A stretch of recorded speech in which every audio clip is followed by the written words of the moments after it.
Kjeip sannløygan. Det gong fyrir seg ut i heimen og nekka som det kallar for the truth movement. Jeg vet til en verslig rørsla øysne, men til øysne en gong innanfor kristendommen. Her som folk blivit trøtt av mainstream kristendommen, fullkomlig deia trøtt, det har sett i jøkken da. Alle som megakirkene, hvordan stora det blivit det her røykshow, ljósshow, splagatsjenter, splagatsjenter, rockorkester, så kommer en med trampande ut her og flashet klæven og stender så snikut her på en seriøs på en buss og skal øydes for å være en pastor skal øydes for å være en talare og så snakker det bare om tudgent.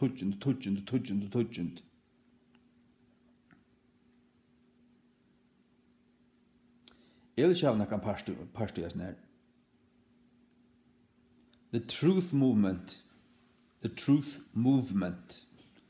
til det at man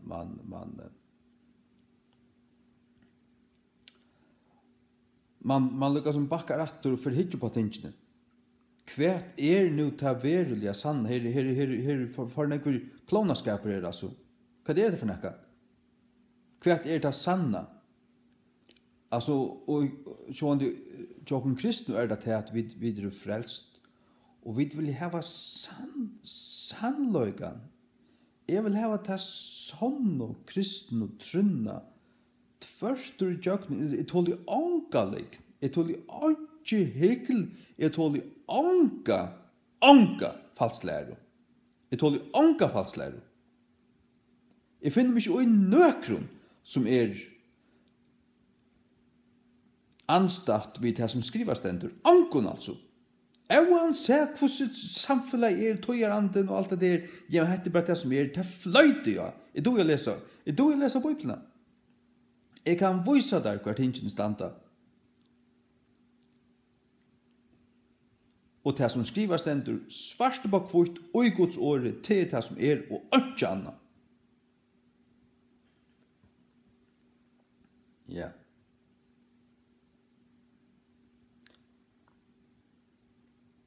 Nå, ut allan heim, så det byrja langt i 50-årene at folk byrja vi husmøgnjøten. Til sånn det kommer fra Korea.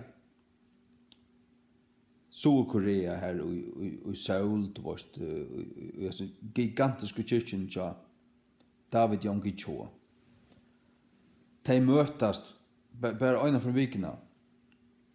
Nei, etla kjoldnar igjen til, ganske øyne fra mannen, og tar du øyne i en stadion, det en 600,000 folk. Så jeg har det bare brått seg nyer i husmånjøter, og heimer det seg så vel til rikkar. Her det bare en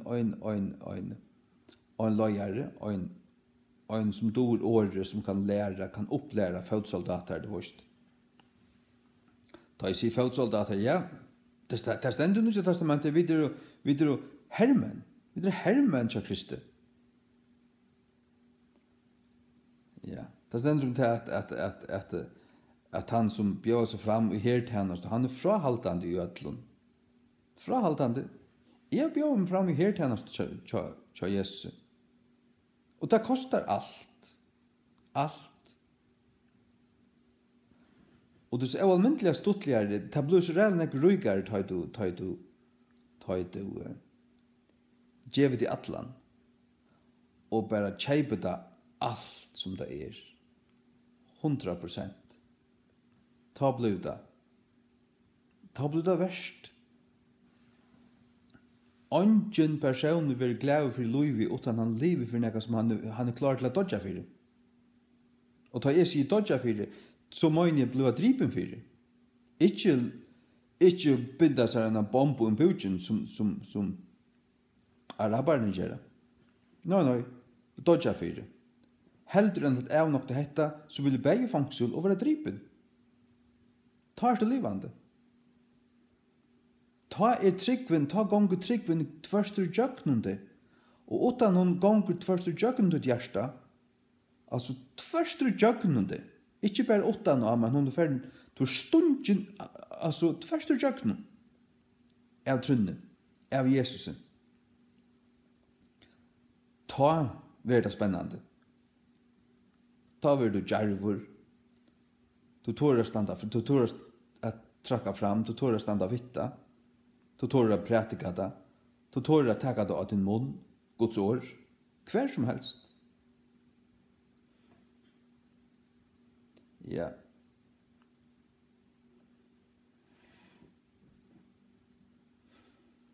Ta føler man i sin hjärta att man är livande.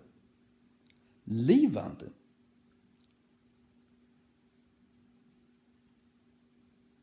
Jeg minnes hvordan mitt liv var åren jeg ble såløsner. Jeg vil faktisk si at det var deier. Livande deier. Jo, jeg var frelstur, men jeg var ekvelig at jeg vassa i grunn og vattnet. Men tar man djevel seg, man blekar seg ut av blaman, og svimur, ordentligt, og i andan, og i trunne. Ta blev det spennende. Ta blev det rukt. Og man føler i sin hjärta at man er livande. Man føler det. Det stender ikke pratikeren. Eller er det ikke i åretøkene, men det er hvordan Salomon som skriver det. Kjeip sannløygan. Kjeip sannløygan. Ja.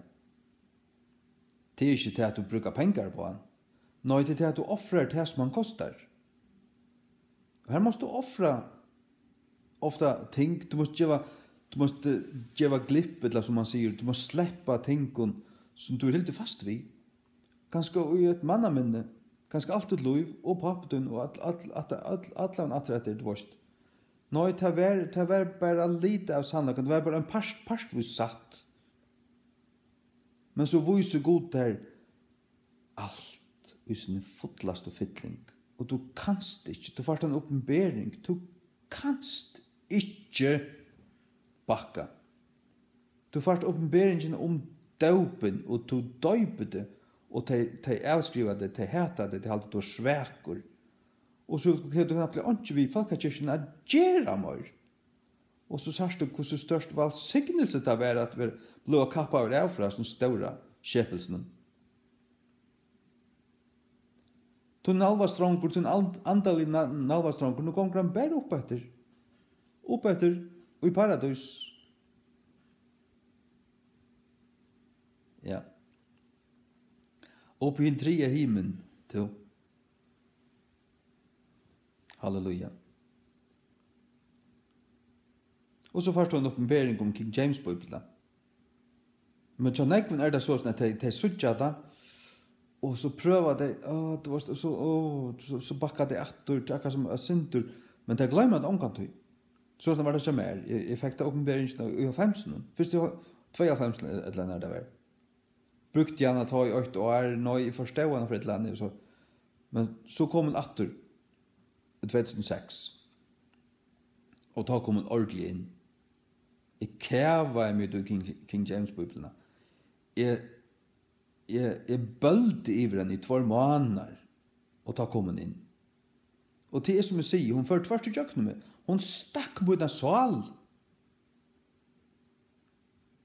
Det er som Simeon sier vi Mario, eller vi Jesus egentlig.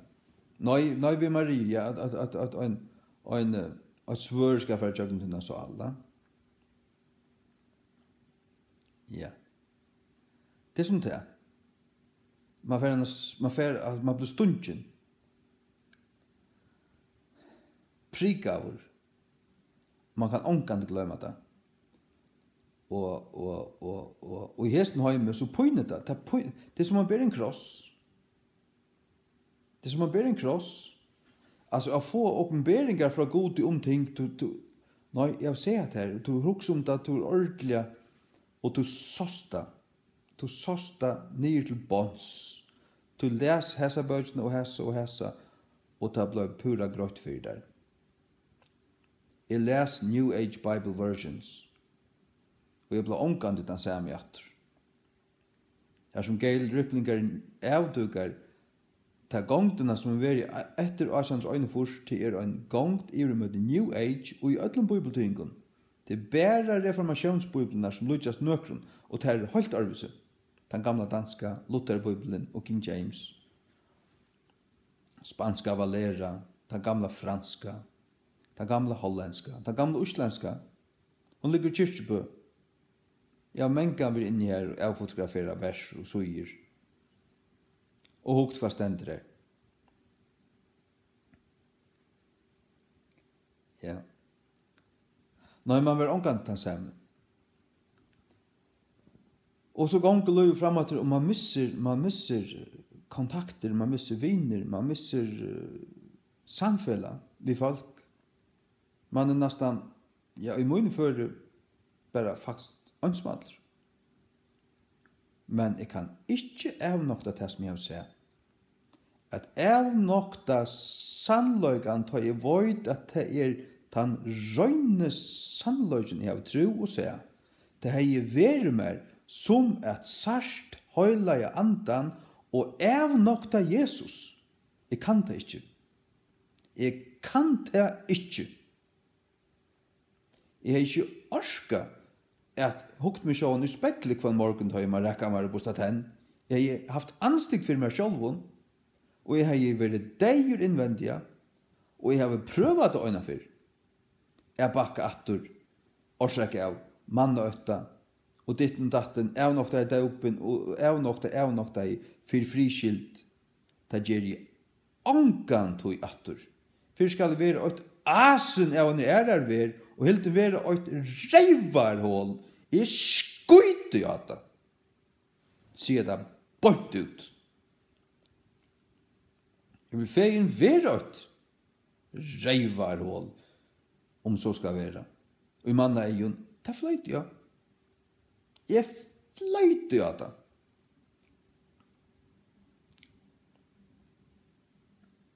Ja.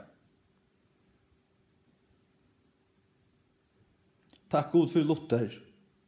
Takk at han vært han av halva i lost enden han var. Han bøgdes ikke. Takk god for Ian Paisley. Takk god for Ian Paisley. Takk god for John Knox. KNOX. Altså skotske reformatøren. Han var så heta han måtte ha våpnere menn av verja seg. Ta bare svør. Tog at det fatla ut i at det drepa han atlastan.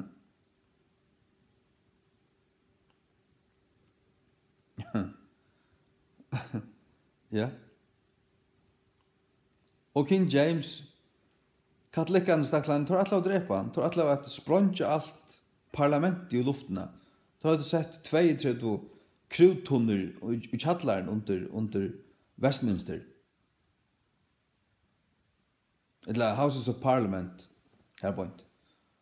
Og det ble avduka. 5. november 1604. Ble det avduka. Og jeg ser katolske lortendene som hadde atla dripjan, tar det som hadde hongter. Det var skilo i gamle døven. Det var skilo i gamle døven. En mordare blev dripen. Ja. Det skal være rattvis i en landet. Det skal være rattvis i en landet. Jeg sier det skal være rattvis i en landet. Og sannløgjen er ikke elastiskur. Det er bare øyn sannløgjen. Sannløgjen er øyn.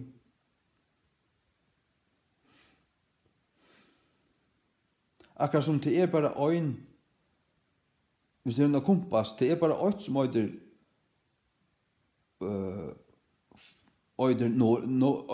altså, i en bøyn av Norran. Det er bare øyn, det er bare 1 grad, nå er du i en bøyn av Norran, men så kan det være, når vi drar 1 grad ved søyne, eller 2, eller 1 grad ved søyne hinveien. Men jeg tror så sånn at jeg god er sannløgjen, han er ångstand her, og han hever en tøvna, og eitt øyder fullkommen sannløyge. Og han vil hava. Han vil kjeipa, og jeg vil selja alla skræpo og ligg. Det vil tveita feien fyrir bor. Jeg vil feien sita einsamadlur, men øya sannløygan innanbora, og sita einsamadlur, til han blivit mer så dyrabærer at øya sannløygan. Så spørs du, øy du så sannløygan? Ja, sjåvand du øy sannløygan. Sjåvand du øy sannløygan. Spyr butt. Og slepp inn noe andre. Sannløygans anda, sannløygans år. Jesus er sannløygen, veveren sannløygen løyve. Han er sannløygen.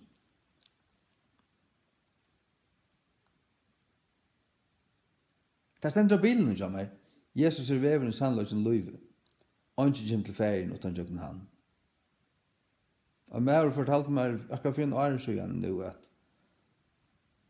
han var djupt nere, han iveist, og så sett han inn i bilen og tretta eller diskutera vi omkring som er tryggvande, og i bilen.